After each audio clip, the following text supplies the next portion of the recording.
So, Dr. Afrika, what I liked so much about African Holistic Health was that you didn't confine yourself to just health.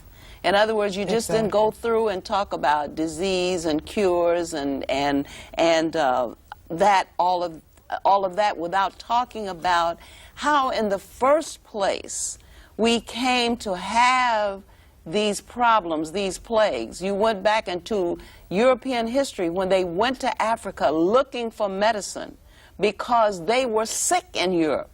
In Europe, they had all sorts of plagues. We know about some of them, the bubonic plague probably being the most famous.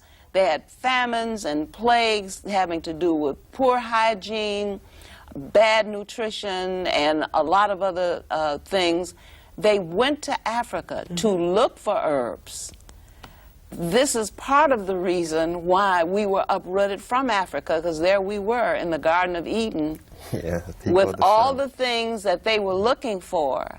And because they were ill-mannered and uncivil, they came in, and rather than barter and trade, they came in for conquest, to take away the land from the people, and therefore, you know, be able to control everything, the people and the land. Right. Dr. Afrika?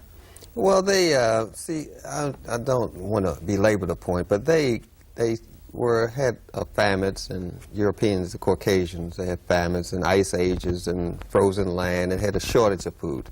So they would go about stealing food from each other. They would go about snatching food. And that's where you get the word snack food from. Because they're still identifying culture with food. They can't visualize food unless they have stolen it. So they still call it snack food, which means snatching food.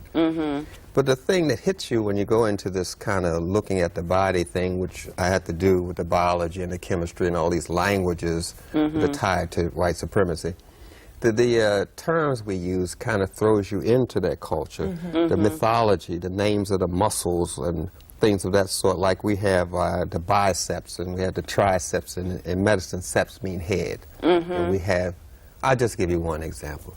Say we have the small and large intestines, and they come together, and they have a little valve there so the food won't back up, and that valve is called the ileocecal valve, named after Ilios, who was Hercules' brother. You see, and Ilios killed the three-headed crab monster so Hercules could get through the swamp. To meet his challenge. So we go through the ileocecal valve, ileos, in the watery swamp of your small intestine, large intestines, killed the bicep, tricep, three-headed crab monster called Hydra, who lived in the swamp, and Hydra means water. You see? So we enter this, he trapped the crab monster in the deltoid, trapezoid, trapped the crab monster in the deltoid swamp. So when you're studying biology and chemistry, you're just studying culture, but we don't see culture. We think it's some scientific term. So when I used to sit in those classrooms and get culture abrasion, I say, oh, wait a minute, I've heard this word before, ileos. I've heard this word before, biceps. I've heard obliquus before. And then I said, oh, I see what they're doing here. They're attaching their culture to the body so they can understand the body. So I said, this language, the whole thing is cultural, like the seasoning that was done with the boys in Uganda, in America. They're seasoning them to castrate them, to send them back to us to poison us. So they're becoming agents of white supremacy. You see, it's the same process over and over again. But nonetheless, when we're eating, we don't really look at the food and say, look, this is a matter of life and death. We're attaching rituals and ceremonies to it, the songs and the dancing of McDoo-Doo, you know. Those are rituals and ceremonies that they're attaching to the food. And they're also bringing this family thing where the whole family is there. So they're attaching family, fun, rituals, dancing, song. That's why children like commercials, because they're miniature rituals and ceremonies. So they attach all of this to the food, and that gets us into it.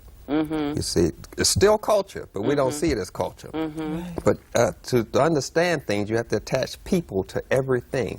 People is behind chemistry. When I use I use a conductivity meter. I don't want to get too in this jargon I learned in school.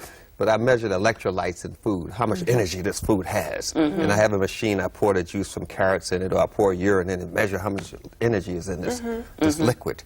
And so the machine tells me what's going on. It gives me a reading like you look at a scale, it gives me some numbers. I say, okay, this is how many electrolytes is in this water.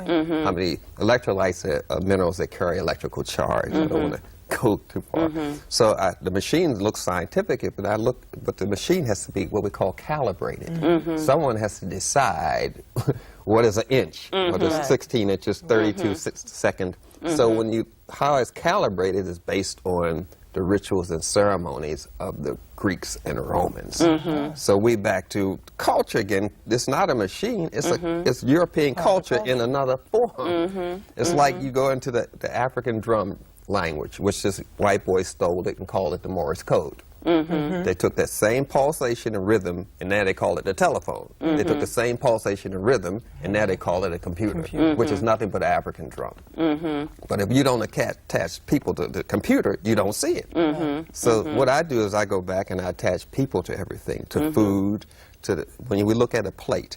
The Europeans used to eat off this square thing, a little square piece of wood. So when you ate off that square piece of wood, you were eating really good. So they said that was a square meal. Oh, you know. there you go. So we came along, we said, no, we're talking about the sun god, Ra. So we came with a round plate, symbolize spirituality. All right. You see? So we looking at, the knife was the first thing they had, and then the fork came, and the four prongs on the fork is what we call Isis, Osiris, and Nephthys. We're getting into a whole lot of mythology here.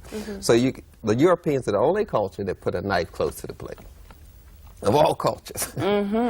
Because they eat and they defend themselves with the knife. Okay, in case you try to snatch. Yeah, in case you try to snatch the food. Okay, Snack food. So the whole thing is we have to say that I'm eating because I'm trying to bless my temple. Because eating is a form of worshiping. It's a form of communion with God. Exactly. And you don't want to do anything to hurt your holy temple. And that's where we have to go back and attach spirituality to things like we used to. Like even if we were doing something in the kitchen, you drop the fork, we say, oh Lord. We immediately attach spirituality to things. That's being African. It's not the language, it's not the clothes, it's attaching spirituality to things. So we have to go back and say this is a body, but it's also spiritual. This is food, but it's made by God, and God's a spirit, and therefore this is spiritual. And then we start attaching our culture back to the food. That's why we used to pray and say grace, as we call it, because we were attaching spirituality to things. But McDonald's doesn't show no prayers on those commercials. You notice that. None of them do that. McDoo-Doo or the Burping King, none of those. They don't attach spirituality to things, and that's kind of like culturally castrating us again. But we have to go back and start being African, which is attaching God to our behavior and how we eat, and we have to say prayers before we have sex, because sex is a spiritual activity. We have to attach God. If God isn't in the bedroom with us, then the devil's in there with us. Well, you know what comes from that kind of union. Oh, well, I'm not going to go to Whoopi Goldberg. I'm not going there. I'm not going there. Dr. Afrika, I know I first got indoctrinated to your term of McDoo-Doo. And a couple of years ago, and you were talking, and I said the McDoo-Doo scare. Now, and since then, my daughter, that's what she calls it every time she sees those golden arches. But anyway, the question I had was, as far as the fast food, do you believe that there is an addiction, a chemical addiction that's being connected, or that we have an affinity? People have an affinity toward these fast foods more so than any other processed foods, or? Yeah, they're highly chemicalized. They have the oranges, the collard greens, the spinach, the potatoes have hormones in it to make them grow faster. They have sex hormones in it, so it also occurs with a sexual addiction. Then they have steroids in it, as well as in the meat and eggs and dairy products. All of them have sex hormones and steroids, so you get these 8- and 9-year-old girls with big breasts and menstruating in elementary school. And boys with breasts. And boys with breasts, and having gender confusion problems, because that goes with the steroids and the sex hormones in the food, along with the chemical addiction of the sugar, which they put in everything. Because sugar is the king of all drugs. They put that in everything to disguise all flavors of the chemicals, because it leaves kind of They don't want you to chew and spar off this gland called a parotid gland. They want you to just use these glands on your tongue, so you just get a little, you don't get the full flavor. But if you chew long enough, this gland will fire off, which also stimulates your thymus gland, which people associate with defending their body from AIDS. So if you're chewing, you're also improving your immunity. But the objective is for you to chew just a few times so you won't taste some off flavors from the chemicals. So they put sugar in there or salt.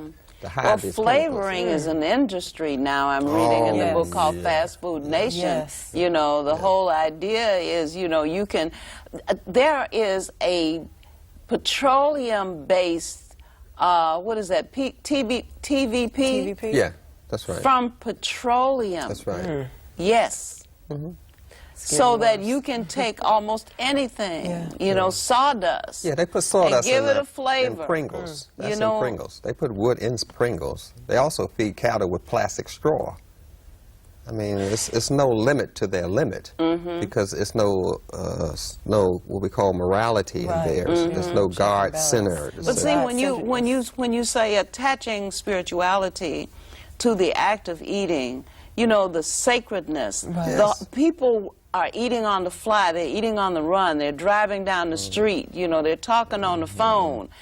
People don't dine anymore. They don't come and sit down and consume a meal slowly and deliberately with reverence, that they are even able to do this. I mean, people say, well, since 9/11, you know, I realize how transient life is. I realize, you know, how blessed I am, and so forth and so on. Did you have to have 9/11 to know that there are people in the world who are starving? Yes. And you have more